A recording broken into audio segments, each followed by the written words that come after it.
Welcome to the Political Matrix News. This is the Political Matrix News. It is night 2 for the Republican National Convention. It seems like everybody who ran against Donald Trump has been on stage. Vivek Ramaswamy, Ted, I was going to say Ted Drew, but that's a custard place. Ted Cruz, Marco Rubio, Ron DeSantis, Nikki Haley. Who am I leaving out, gang? Chris Christie did not make it. Oh.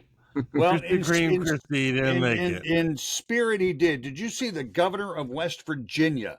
That good old boy's got to be in the 325, 350 club. He waddled.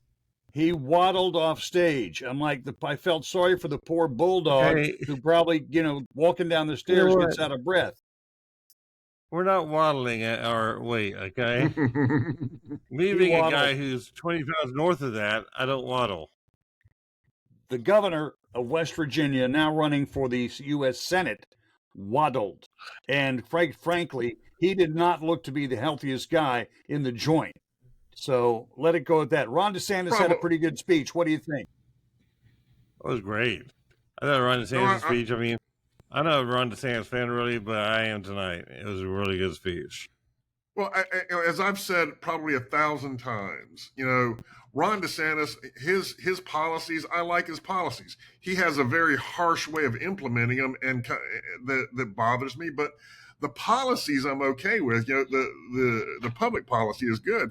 Right. I just wish he'd be would be a little less kind of trying to prove a point. I mean, it's almost like he's trying to prove a point by doing it, and the point, the success of the policy needs to be the point, not I told you I could do this. Yeah, like that's my only heartburn. He's one of them kids in the classroom who just really wants to prove the point over and be an overachiever about it. Yeah. One of those smart ass kids, know-it-alls. Oh, wait a minute, that's who I was. Okay, Nikki Haley. Kind of us. Yeah, Nikki Haley. What? I don't know. I liked her speech. I mean, she, really what I liked about all of these guys showing up is the realization that, I honestly, God, was waiting for Nikki to quote Reagan and say that her 80% friend is not her 20% enemy, because that's basically the theme of her speech. That would have pepped it up a little bit. Yeah. But I mean, she came out with the speech that was really geared to her mission was to deliver her voters, and her voters are largely never Trumpers. And for her to say what she said, she's really just trying to inspire these people. Say, look, without saying, I don't necessarily like the guy either, but he's a damn sight better than the other guy. I mean, she's bothered by Trump, but she's terrified by Biden, and rightfully so. 100%. She owned up to having differences with Trump, and that, I think, is right. And she admitted, hey, we don't agree on everything, but we agree on a lot more than we disagree on, and that's fine. She just didn't use the Reagan line, and you're right, it could have been appropriate. By the way, I'm Rob Milford, holding down the fort in Orlando. We find Greg Fink in Gainesville, and tonight Scott Miller is hiding out where again? In Marianna, Florida. All right. Well, I have a workforce housing project here that I had to come and check up on. And how they do it. Also, everybody make sure to subscribe and like and follow us as well right now. I was going to get there. I'm trying to make sure we get to it quick. Listen, I'm looking on my keyboard. I have not found a button that says like or subscribe. I will send you the keys. Oh, okay. Got it. Okay, Boomer. Okay, Boomer. What? I take these things literally. We got a 3D printer down there. And I think Scott can make some 3D keys. Mm-hmm.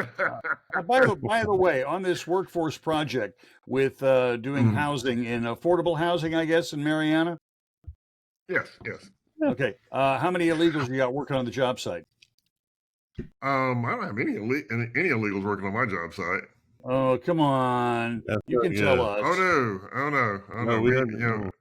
Look, and here's how I know. Occasionally we've had.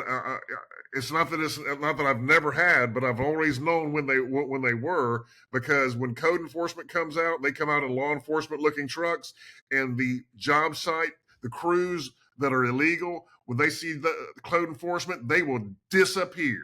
Screw you away.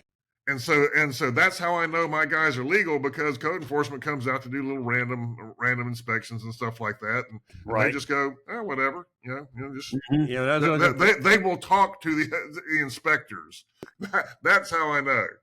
That's when I was doing construction work as a laborer, that was always the fastest way to find out who's legal or not on your construction site, was whenever a guy with some lights would show up. They're like, the ones who are legal, they stick around. The ones who weren't, where'd you go?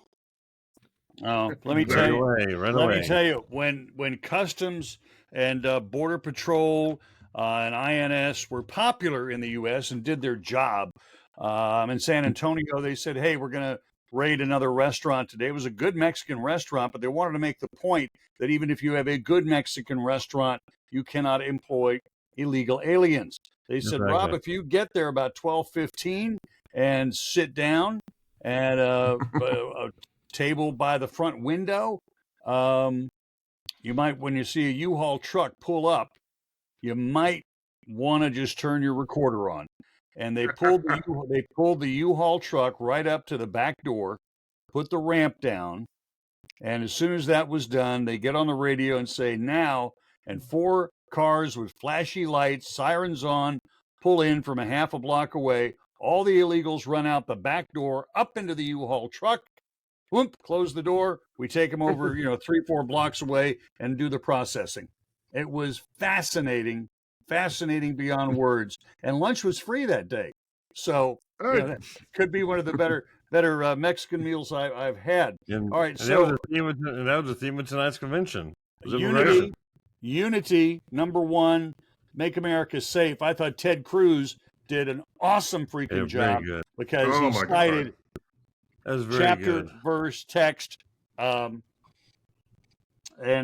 cited the name of the guy that was killed in Butler, Pennsylvania, and I think at least one of the 2 wounded by name.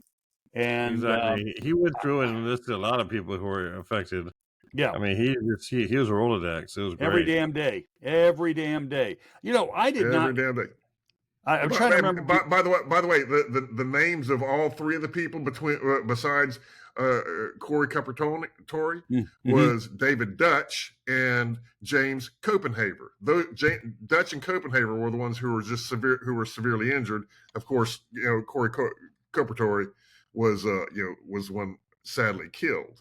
Yeah, one of the guys is still in the hospital, had an additional round of surgery. I'm not sure if it was Monday or early Tuesday. By the way, we're doing this on Tuesday night. I'm trying to remember the pace from last night. I think we did these talking points, and then we went back. The president of the Teamsters, I thought, great line last night. He's one tough SOB. Right. Awesome. Yeah. And Sean O'Brien. Yeah. He did a knockout speech there making, maybe, I don't know if it's the trending for the new Republican Party that we have coming up, because they're talking about J.D. Vance being a very big supporter of unions, as well as Josh Hawley. I guess they both marched with Sean O'Brien at some picket lines earlier last year. And so, he sounded very strong with other 1.3 million workers that they're going to really push Republican. And I think that's going to be a sign. Okay. We hope it is. As the man said, for the Political Matrix News, we would like a like. We would like you to share with your friends or with a Democrat who would be pissed off if they got this. And you can also subscribe. They've described this subscribing to me as free. And that will be for your lifetime, for all eternity. As long as we're doing shows, they will be free to you. Now, after a while, when we get, monetized and, a lot more, then we're going to start charging those people. But maybe for right now, not maybe. Come on, they want to know what's going on. So that's how we're going to work this. On behalf of Greg Fink, Scott Miller, I'm Rob Milford. When we come back with our next episode here on Tuesday night, we're going to talk about the scumbag of the Senate, Bob Menendez. I can hardly wait to rip him. Oh man, I've been saving up for this one. When the Political Matrix News continues.